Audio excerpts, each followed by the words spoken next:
What began as a long-awaited step towards gender justice is now evolving into a deeper political debate about how power is shared in India. Notably, the Women's Reservation Bill, that is the Nari Shakti Vandan Adhiniyam, promises to reserve one-third of the seats in the Lok Sabha and state assemblies for women. It is seen as a historic connection in a system where women remain underrepresented despite forming nearly half the population. But as the law moves from passage to implementation, the discussion has expanded. It is no longer only about women entering parliament, but also about how India redraws its political map and how that reshapes the balance of power between the states. Well, firstly, let us understand the core idea, that is women's representation.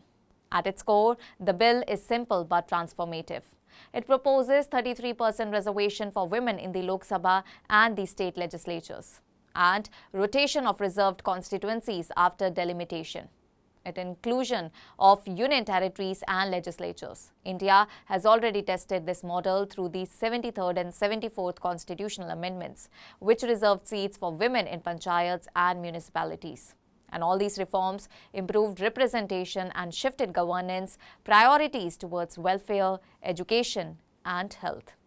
The argument for extending it nationally is simple, that if women's participation improves governance locally, it should do so at the national level too. But here is the question raises that why implementation is delayed. Although passed in 2023, the law will not be implemented immediately. It depends on a national census followed by a delimitation exercise. And this pushes execution closer to the 2029 general elections or later. The delay is not just technical, it is political.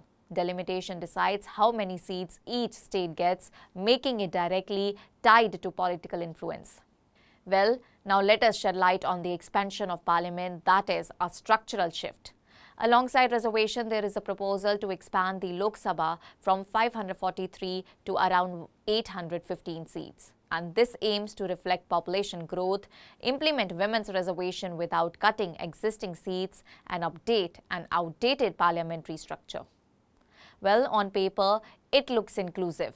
No state loses seat and all the gain representation. But the real issue is not expansion itself, but how new seats are distributed and which region gain more power. Now let us shed light on the north and south divide, that is the emerging fault line. Well, India's population growth has been uneven. Northern states like UP, Bihar, Madhya Pradesh have higher growth, while southern states like Tamil Nadu, Kerala, Karnataka, Telangana and Andhra Pradesh have lower growth due to education and population control policies. And if delimitation is strictly population-based, then northern states will gain more seats and southern states will gain fewer relatively. Even though no state loses seats, the balance of influence in parliament shifts. And this has raised concerns in the south that success in controlling population may now reduce its national political weight. Now let us shed light on the southern states' concern, that is fairness versus numbers. Southern leaders argue that representation should not depend only on population. Instead, it should also reflect governance and development outcomes. And their concern is that a purely population-based model may penalize states that invested in education, healthcare, and population control. Leaders like Tamil Nadu's M.K. Stalin have also warned that this could weaken southern influence in national decision-making and disturb India's federal balance. Well, now let us shed light on northern states' position, that is population as democratic logic. Northern states argue that democracy must reflect current population realities. More people, they say, must mean more representation. From this view, delimitation is necessary to correct a system frozen since the 1970s. Now, let us shed light on the government stand. The government argues that no state will lose seats in absolute terms. Expansion ensures overall gains in representation, and the system is being modernized after decades of stagnation. But critics say that the real issue is not total seats, but relative influence, which determines real political power in the parliament. But why delimitation is the real turning point? Let us understand about it. The real tension is not about women's reservation itself, but its link with the delimitation. And if implemented within the current structure, it would remain a focused gender reform. But combined with redrawing constituencies and expanding parliament, it becomes a broader restructuring of India's federal balance, directly affecting how power is shared between the regions.